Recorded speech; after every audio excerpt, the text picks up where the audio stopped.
Raid World War 2, a game about killing Nazis and destroying their shit, because fuck Nazis. Look, my favourite things to kill are pedophiles, commies, and then Nazis. I mean, Nazis should be higher up for killing men's fashion in the Crossfire, but by God they look stylish. Fuck you, Hugo Boss. With some of my favourite guns from World War 2, the MP40, Tommy gun, and a fucking M1 Garand, I should be positively throbbing while playing Raid. I should have to call a doctor because my erection lasted more than 4 hours. Instead, I'm fucking bored. I want to love this game, but it is so simple and predictable that it becomes incredibly dull. Each level can be summarised as waves of retarded AI rushes into a wall of bullets in an attempt to clap your cheeks as you do the thing. This game is a dumpster fire, so instead of shitting all over it like I just had Taco Bell, I'm going to break down why this game was destined for failure from a player's perspective. Here's the too long, didn't watch version. Raid forced itself into competition with Payday 2 and didn't attempt to reach new players. It didn't innovate in any meaningful way and had far less content, causing it to fail as a sequel. The removal of skill trees, unique skills, undercover, and the minimal equipment led to a lack of replayability and player choice. Raid World War 2 also didn't do enough to differentiate from the Payday series in order to become a unique game with its own style. The biggest obstacle to overcome was the legacy of Payday 2. With its years of content updates and DLC, the sheer variety of weapons and the sunk cost in both time and money is an uphill battle.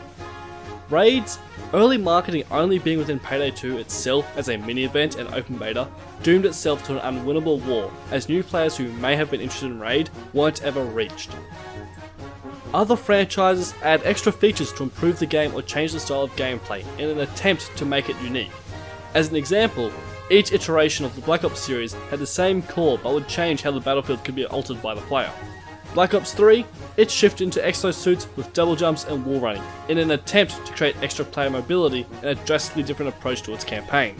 While Black Ops 4 decided to change back to boots on the ground, after player feedback, but created character abilities that altered how players approach combat, especially in objective modes, as well as a Battle Royale mode.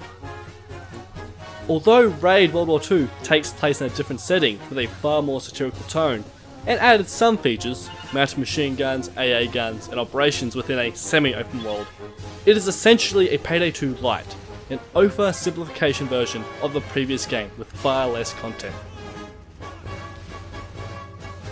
I am a big fan of games like Far Cry and Deep Rock Galactic, because they give me enough tools that I can decide how I want to engage the enemy and shape the battlefield.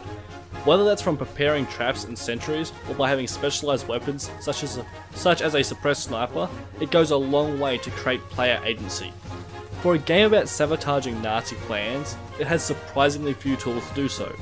Even after all its updates, there's only one suppressed gun, no traps, no mines, no anti-armor weapons, and a decoy coin, which should be an ability, takes up a grenade slot instead. This is even more odd when compared to its predecessor, which has tripwires, a 40mm grenade launcher, and nearly every gun can be suppressed. That's in the base game, in a game about robbing banks. The reason I bring this up is because of how damn annoying it is to deal with fucking panzers in this game, since despite having a class called Demolitionist, there is no way to kill panzers and no way to avoid them. You can't even climb on the bastards and drop a grenade in the manhole. This is incredibly frustrating on the mission Wiretap, where if you fail at defending the tank traps on the opposite side of the map, you're stuck with a panzer firing shells up your ass. The removal of going undercover is another simplification I find frustrating. It strips away a layer of strategy and then stops players from being able to plan out their attack to set traps to put themselves at an advantage or accomplish their goal in a creative way. Why isn't there a mission where you start wearing an officer's uniform, or have the ability to steal a uniform off a stealth kill? Somehow I don't think the raid crew would consider it the Geneva Convention. I think they would consider it the Geneva Suggestion. This brings us to skill trees and classes. Classes only affect what guns you can use and your warcry ability, which is just a simple team buff and an ability such as auto aim. Useful in a sticky situation, but not as useful as class abilities in Payday 2. Payday 2 gives players useful equipment like ammo bags, medkits, and shaped charges, used to help your allies and speed up tasks. As someone who's nearly died multiple times due to being forced to hoover up ammo from corpses, I know how valuable an ammo bag would be in Raid.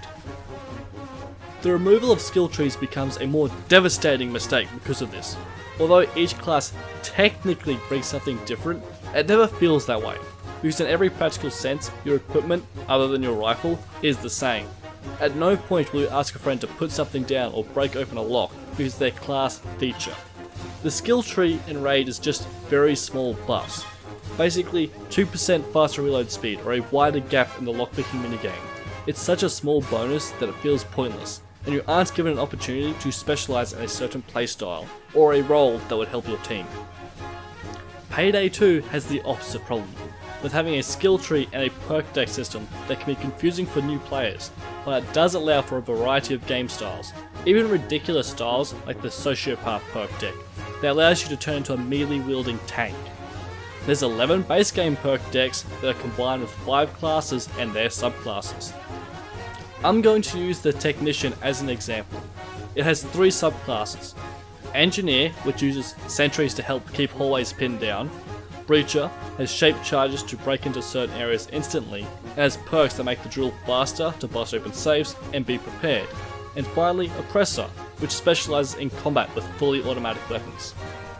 There's 4 other classes, which is great because it allows a lot more playstyles, extra layers of strategy in teamwork that simply doesn't happen in Raid.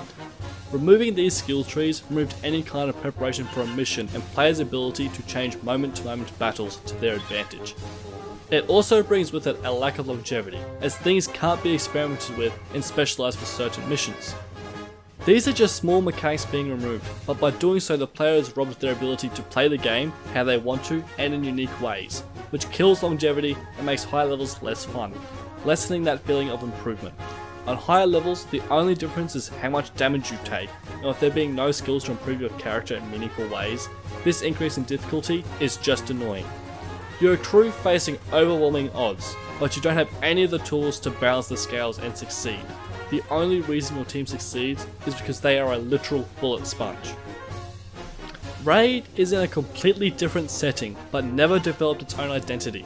Its marketing is split between slaughtering Nazis and sabotage Hitler's plans, and we're gonna steal all your fucking gold. Raid has a couple of missions where you're killing Nazis, gathering intel, and blowing shit up, but also has 4 raids that literally break into the vault with no cover and steal the gold. It just doesn't fit into the theme and feels like it's simply there to try and appease previous Payday players. Trainwreck is a mission that shows this crisis best. In it, you ambush a train on a bridge and then steal gold from it. It would have been just as easy to have some prisoners of war, vital equipment, or experimental weaponry to sabotage or steal on it. But it doesn't. The mission Wiretap is a different one. It has the same problem. It has you guarding a spy listening on a radio tower unless he dies, which then you just have to put down a recording device to do it in 30 damn minutes, which is far too long. And effectively, it's no different from placing down a drill and just guarding it. Raids don't differ from Payday's formula, which takes away from the game's theme and chances of feeling unique. One mission that shows its potential is Countdown, a mission that came in a later update. Essentially, you escort a bunch of dynamite to a V2 rocket and then blow up the entire bunker. It's not frustrating like the POW missions because you don't fail from the dipshit AI dying because it walks into bullets like it's a bloody brass catcher. It feels like you have a reason to be there and that you're making a difference to the war. It's a genuine sabotage mission where your team has the equipment it needs. Unlike the other sabotage mission, Tank Buster, where you have to improvise the whole bloody thing for some dumb reason.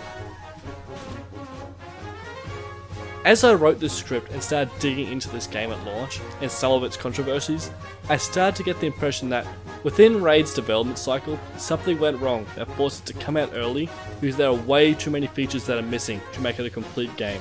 As this meme shows, assets were being reused.